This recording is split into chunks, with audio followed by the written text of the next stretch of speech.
കൽപ്പാത്തിയിലെ രഥോത്സവം അതിന്റെ പരിസമാപ്തിയിലേക്ക് എത്തുകയാണ്. ഇപ്പോൾ മന്തക്കര മഹാഗണപതി ക്ഷേത്രത്തിന്റെ തേര് ഇവിടെ വിശ്വനാഥ ക്ഷേത്രത്തിന്റെ മുൻപിൽ പുറപ്പെടാൻ തയ്യാറായി നിൽക്കുന്നു. മറുവശത്ത് ലക്ഷ്മി നാരായണ ക്ഷേത്രത്തിലെ തേര് അവിടെ നിന്നും പ്രയാണം തുടങ്ങാനിരിക്കുന്നു.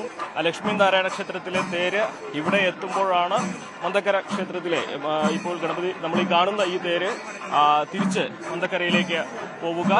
അങ്ങനെ വൈകുന്നേരം ഒരു 6 മണി 6:30 ആ തേരുകളുടെ സംഗമം ഇവിടെ ഈ വിശ്വനാഥ ക്ഷേത്രത്തിന്റെ മുൻപിൽ നടക്കും. നേരത്തെ തന്നെ വിശ്വനാഥ ക്ഷേത്രത്തിലെ 3 തേരുകൾ അവിടെ ഊഴമാകാൻ കാത്തു നിൽക്കുകയാണ് പഴയ കൽപ്പാത്തിയിൽ.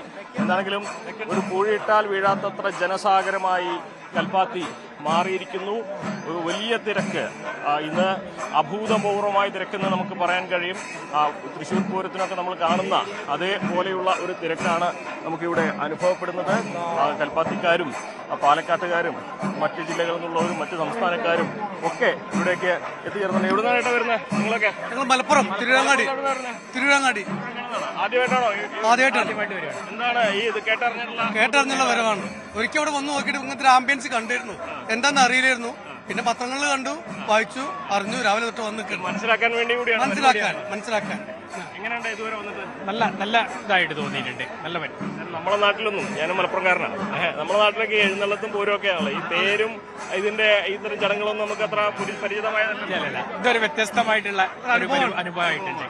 ഇത്രമാത്രം ജനങ്ങൾ. ഞാൻ മണ്ണാർക്കാടുന്നാണ്. കൊല്ലം വരാറുണ്ട്. മനസ്സ് സന്തോഷമാണ്. ഇതെല്ലാം സംഘമെല്ലാം കഴിഞ്ഞതിന് ശേഷം തിരിച്ചു പോകും. കുറച്ച് തിരിച്ചു പോകും. കഴിഞ്ഞോളത്തേക്ക് തിരക്കുണ്ടെന്നാണ് പറയുന്നത്. ഈ വർഷം നല്ല തിരക്കാന്ന് പറഞ്ഞത്. തിരക്കുണ്ട്. ഓരോ വർഷവും ഇവിടേക്ക് എത്തുന്ന ആളുകളുടെ എണ്ണം കൂടി വരുന്നു. ഇതിന്റെ പ്രശസ്തി ഓരോ വർഷവും ദിക്കുകൾ താണ്ടി ദേശങ്ങൾ താണ്ടി അത് പടർന്നുകൊണ്ടേ ഇരിക്കുന്നു എന്നുള്ളതാണ്. നല്ല തിരക്കല്ലേ ഇത്തവണ? നല്ല തിരക്കാണ്. മുമ്പ് ഇത്ര തിരക്ക് കഴിഞ്ഞ തവണ ഏറ്റവും കൂടുതൽ തിരക്കാണ് ഈ വർഷം. എന്തുകൊണ്ടായിരിക്കും ആളുകൾ കൂടുതലായിട്ട് കേട്ടറിഞ്ഞു വന്നല്ലേ? കൽപ്പാത്തിലെ ദിവസം എന്ന് പറഞ്ഞു കഴിഞ്ഞാൽ ജനങ്ങള് ഇപ്പോഴാണ് കണ്ടുകൊണ്ടിരിക്കുന്നത്. കഴിഞ്ഞ കൊല്ലം ഇതിലേക്ക് കമ്മിയായിരുന്നു, ആയിരിക്കും കൂടുതലായി തിരക്ക് വന്നത്. ഞാൻ മറ്റേ ചെപ്പശ്ശേഖരാണ്. ചെപ്പശ്ശേരി. ഇല്ല, ഞാൻ 2 കൊല്ലം കൂടുമ്പോഴേ വരുള്ളൂ. അല്ല, കേട്ടാ 2 കൊല്ലം കൂടുമ്പോ ഞങ്ങൾ പറയുന്നുണ്ട്.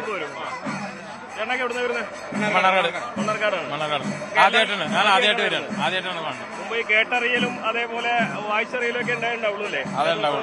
അത് ഇത്ര ഒരു വലിയൊരു ആഘോഷം എന്നുള്ളത് ഒന്ന് കണ്ടപ്പോൾ അനുഭവിച്ചപ്പോഴാണത്. കാര്യം മണ്ണാർക്കാട് ഭാഗത്തൊന്നും ഇങ്ങനത്തെ ഒരു ആഘോഷമൊന്നും ഇല്ലല്ലോ. അത് മണ്ണാർക്കാട് പൂരെന്നുള്ള അമ്പലത്തിന്റെ അടുത്ത് തന്നെയാണ്. പക്ഷെ അതിലും വലിയൊരു ജനക്കൂട്ടാണ് ഇവിടെ. അത് നല്ലൊരു ആഘോഷമാണ്. എന്തായാലും നല്ല രാവിലെ ഒന്നെല്ലാം കണ്ടു. വളരെ സന്തോഷമുണ്ട്. എന്തായാലും കണ്ടതിൽ ഇത് കഴിഞ്ഞിട്ടേ പോകും. ഇത് കഴിഞ്ഞ രാത്രി തന്നെ പോകും. ഞങ്ങൾ കുറച്ച് പേരും കൂടി ഉണ്ട്. ടീമായിട്ട് പോകുന്ന പല ദേശങ്ങളിൽ നിന്നുള്ളവർ. ഇവര് മണ്ണാർക്കാട്ടുകാരാണ്, അതായത് പാലക്കാടിനടുത്തുള്ളവർ തന്നെയാണ്. പക്ഷെ ഇവിടെ ആദ്യമായിട്ടാണ് വരുന്നത്. നേരത്തെ പറഞ്ഞതുപോലെ ഈ കൽപ്പാത്തി രഥോത്സവത്തിന്റെ പെരുമ അത് കഴിഞ്ഞ കുറച്ച് വർഷങ്ങളായിട്ട് മുൻപുണ്ടായതിനേക്കാൾ കൂടുതൽ പ്രചരിക്കപ്പെടുന്നു. ആളുകളിലേക്ക് എത്തുന്നു, ആളുകൾ ഇവിടേക്ക് വരുന്നു, അതിനെക്കുറിച്ച് മനസ്സിലാക്കുന്നു, അതിന് പ്രചാരകരാകുന്നു. സാമൂഹ്യ മാധ്യമങ്ങളിൽ ഇതിനെക്കുറിച്ച് കൂടുതൽ പ്രചാരം അവർ നൽകുന്നു. നമ്മൾ ഇന്ന് രാവിലെയൊക്കെ മുതൽ കാണുന്നത് ഈ റീൽസുകളും അതുപോലെ ഫോട്ടോസൊക്കെ എടുക്കുന്ന സാധാരണ അമേച്ചറായിട്ടുള്ളവരും പ്രൊഫഷണലായിട്ടുള്ളൊരു വലിയൊരു നിരയാണ്. മുൻപൊന്നും കാണാത്ത രീതിയിലുള്ള സാമൂഹ്യ മാധ്യമങ്ങളിലൂടെയുള്ള ഇതിന്റെ പ്രചാരം അത് തീർച്ചയായിട്ടും ഈ കൽപ്പാത്തിയിലേക്കുള്ള ആളുകളുടെ ഒഴുക്കിന് വലിയ ഒരു കാരണമായിട്ടുണ്ട്. ഇത് വിശ്വാസികളും വിനോദസഞ്ചാരികളും ഒക്കെ ഇവിടേക്ക് എത്തുന്നുണ്ട് എന്നുള്ളതാണ് ഒരു പ്രധാനപ്പെട്ട കാര്യം. നമ്മളിവിടെ നിൽക്കുമ്പോൾ ഇപ്പോൾ നമ്മൾ നിൽക്കുന്നത് വിശ്വനാഥ ക്ഷേത്രത്തിന്റെ മുമ്പിലാണ്. ഒരു വലിയ നദിയിൽ നിൽക്കുന്ന പോലെയാണ്. നദി വന്ന് നമ്മളെ ഒഴുക്കിക്കൊണ്ടു പോകുന്ന പോലെ ആളുകൾ നമ്മളെ ഒഴുക്കാൻ നോക്കുകയാണ്. പക്ഷെ പിടിച്ചു നിൽക്കുന്ന അത്രയും തിരക്കാണ് ഇവിടെ നമുക്ക് ചുറ്റും അനുഭവപ്പെടുന്നത്. ഇനിയും കൂടും. കാരണം തേരുകളുടെ ഒരു വരവുണ്ട്. ആ തേരുകൾ വരുന്ന സമയത്ത് ഇവിടെ ജനനിബിഡമായിട്ട് ഒരു കൂടിയിട്ടാൽ പോലും വീഴാത്തത്ര പുരുഷാരം എന്ന് നമ്മൾ കവി പാടിയതിന്റെ ഒരു സാഹചര്യമായിരിക്കും ഇവിടെ ഉണ്ടാവുക. അത്രയും തിരക്കായിരിക്കും. അപ്പോൾ തേരിനൊപ്പം ജനങ്ങളും ഒഴുകുന്ന ഒരു കാഴ്ച അതിമനോഹരമായ ഒരു അനുഭൂതിയാകും അത്. ഇതിനൊക്കെ ആത്മീയമായിട്ടുള്ള പല അർത്ഥങ്ങളും ഇതിന്റെ ഐതിഹ്യങ്ങൾക്ക് പിന്നിലൊക്കെ സങ്കല്പിച്ചിട്ടുണ്ട്. നമുക്കറിയാം ഇത് കേരളത്തിലെ സവിശേഷമായിട്ടുള്ള ഒരു ആഘോഷമായി കൽപ്പാത്തി രഥോത്സവം മാറുന്നത് അതിൻ്റെ ശൈലി കൊണ്ടും അതിൻ്റെ തനിമ കൊണ്ടും ഒക്കെ തന്നെയാണ്. തമിഴ് ശൈലിയിൽ കാലങ്ങളായി ഏതാണ്ട് 14ാം നൂറ്റാണ്ട് മുതൽ ഈ ക്ഷേത്രത്തിൻ്റെ ഐതിഹ്യവും ചരിത്രമൊക്കെ പറഞ്ഞു കേൾക്കുന്നുണ്ട്. അന്ന് മുതൽ ഈ ഒരു രഥോത്സവവും ഇവിടെ നടക്കുന്നുണ്ട് എന്നുള്ളതാണ് മനസ്സിലാക്കാൻ കഴിയുന്നത്. ഇവിടേക്ക് എത്തിച്ചേർന്ന തമിഴ് ബ്രാഹ്മണർ അവരുടെ തനത് ആഘോഷവും ഈ ദിവസങ്ങളിൽ ഇവിടെ അനുഷ്ഠിക്കുന്നു എന്നുള്ളതാണ് രഥോത്സവത്തിന്റെ ചടങ്ങിന്റെ ഒരു പ്രധാനപ്പെട്ട പ്രത്യേകതയായിട്ട് കാണുന്നത്.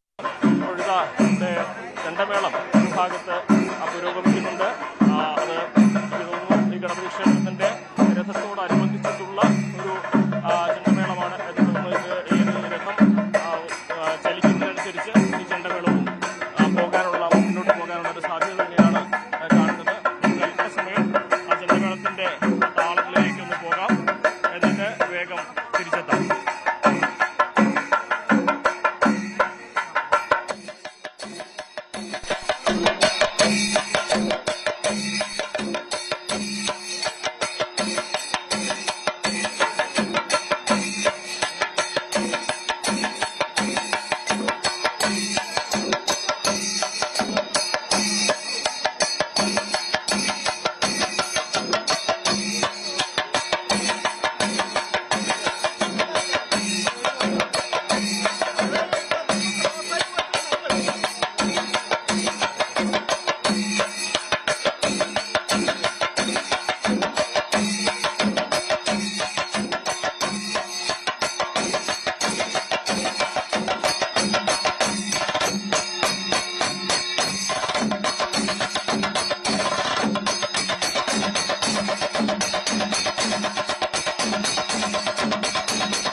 മുൻപിലേക്ക് തന്നെ നീങ്ങാം. ഇവിടെ സൂര്യൻ അസ്തമിക്കാൻ പോകുന്നു. അതിന്റെ ആ ഒരു സ്വർണ്ണ വർണ്ണത്തിൽ തേരുകളൊക്കെ തന്നെ സംഗമത്തിനായി ഇതാ അഗ്രഹാരത്തിന്റെ തെരുവോരങ്ങളിലൂടെ അഗ്രഹാര വീഥികളിലൂടെ കടന്നു വരാൻ ഒരുങ്ങുകയാണ്. ആദ്യം ലക്ഷ്മി നാരായണ ക്ഷേത്രത്തിന്റെ മുൻപിലുള്ള, അതായത് രാവിലെ രഥാരോഹണം നടന്ന ലക്ഷ്മി നാരായണ ക്ഷേത്രത്തിലെ രഥമാകും ഇപ്പോൾ ഇവിടേക്ക് വിശ്വനാഥ ക്ഷേത്രത്തിന്റെ മുൻപിലേക്ക് വരിക. ലക്ഷ്മി നാരായണ ക്ഷേത്രത്തിലെ രഥം ഇവിടെ എത്തുന്നതോടെ അന്തക്കരയിലെ മഹാഗണപതി ക്ഷേത്രത്തിലെ രഥം, അതായത് ഈ കാണുന്ന രഥം ഇവിടെ നിന്ന് തിരിച്ച് അന്തക്കരയിലേക്ക് യാത്ര തുടങ്ങും. അതോടൊപ്പം തന്നെ വിശ്വനാഥ ക്ഷേത്രത്തിലെ 3 രഥങ്ങളുടെ പ്രയാണവും പഴയ കൽപ്പാത്തിയിൽ നിന്ന് ആരംഭിക്കും. അങ്ങനെ പഴയ കൽപ്പാത്തിയിലെ 3 രഥങ്ങളും അതുപോലെ ലക്ഷ്മി നാരായണ ക്ഷേത്രത്തിലെ രഥവും അതോടൊപ്പം തന്നെ പ്രസന്ന ഗണപതി ക്ഷേത്രത്തിലെ രഥവും ഒന്നിച്ച് ഈ വിശ്വനാഥ ക്ഷേത്രത്തിന്റെ മുൻപിൽ വെച്ച് 6 മണിക്കും 7 മണിക്കും ഇടയിൽ അവർ ഒരുമിച്ച് കാണും സംഗമം. അവിടെ വെച്ചാണ് അവരുടെ ദർശനമെന്നാണ് നമ്മൾ സമയത്തിന്റെ ക്രമം പറയുന്നത്. അങ്ങനെ ഈ ഒരു വർഷത്തെ രഥോത്സവത്തിന്റെ ഏറ്റവും മനോഹരമായ ആ നിമിഷങ്ങളിലേക്ക് കാത്തിരിക്കുകയാണ് കൽപ്പാത്തിയുടെ അഗ്രഹാര തിരുവോരങ്ങൾ ഇവിടെ എത്തിച്ചേർന്നത് അനേകരാണ്. ആയിരങ്ങൾക്കും അധികം, അതായത് മുൻപൊന്നും കാണാത്ത രീതിയിലുള്ള വലിയൊരു തിരക്ക്. നമ്മളൊക്കെ ഇവിടെ നിൽക്കുമ്പോൾ തനിയെ തള്ളി പോകുന്ന അത്ര തിരക്കാണ്. നേരത്തെ പറഞ്ഞ പോലെ ഒരു പുഴയിൽ നിൽക്കുമ്പോൾ ഒഴുകി പോകുന്ന പോലത്തെ ഒരു അവസ്ഥയാണ് ഈ ഒരു ആൾക്കൂട്ടത്തിൽ നിൽക്കുമ്പോൾ. വലിയ തിരക്ക് അനുഭവപ്പെടുന്നു, മുൻപൊന്നും കാണാത്ത രീതിയിലുള്ള ആ തിരക്ക്. അതുകൊണ്ട് തന്നെ ഈ വർഷത്തെ രഥോത്സവം മുൻപത്തേക്കാളൊക്കെ ജനനിബിഡവും ജനസാഗരവുമാണെന്ന് പറഞ്ഞാൽ ഒരു തരത്തിലും അത് ആശ്ചര്യമാകില്ല. അത്രമാത്രം ജനസാഗരമായിട്ടുണ്ട് ഈ സമയം കൊണ്ട് തന്നെ അഗ്രഹാരത്തിൻ്റെ തെരുവോരങ്ങൾ. കൽപ്പാത്തിയിലേക്ക് ജനങ്ങൾ ഒഴുകിയെത്തുകയാണ്.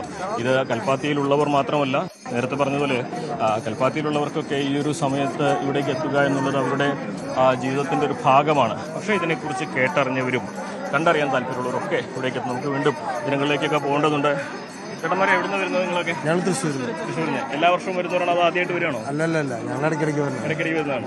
എന്താണ് ഇത്തവണ പ്രത്യേകത തോന്നിയത്? എന്തെങ്കിലും തിരക്ക് കൂടുതലല്ലേ? തിരക്ക് കൂടുതലാണ്. ചേട്ടൻ എവിടെ നിന്നാണ് വരുന്നത്? ഞങ്ങളിവിടെ പാലക്കാടാണ്. കൽപ്പാത്തിയിൽ എല്ലാ വർഷവും ഇങ്ങനെയുണ്ട്. തണുത്ത തിരക്കെ കൂടുമ്പോൾ കൂടുതൽ ജനകീയമാവുന്നു അല്ലേ? ഒന്നാവുണ്ട്.